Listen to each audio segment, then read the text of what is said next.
नमस्कार, मैथिली पाठशाला में आप सभी का स्वागत है। मैं हूँ वंदना झा।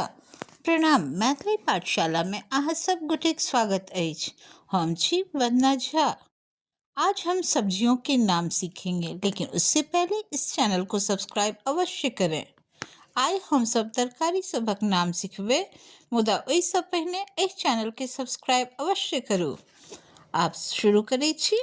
सब्जी तरकारी: आलू आलू, प्याज पियाज, नींबू नेबो, गोभी कोबी, फूलगोभी फूलकोबी, पत्ता गोभी पत्तकोबी, परवल परोर, भिंडी रामतोरई या भिंडी, मटर छिम्मी, मिर्च मिर्चाई, सूरन ओल, टमाटर टमाटर, बैंगन भाटा, लौकी सजमन, कद्दू कदीमा। आज बस इतना ही, फिर अगले अध्याय में। आए बस इतने, फिर अगला अध्याय में। धन्यवाद, प्रणाम।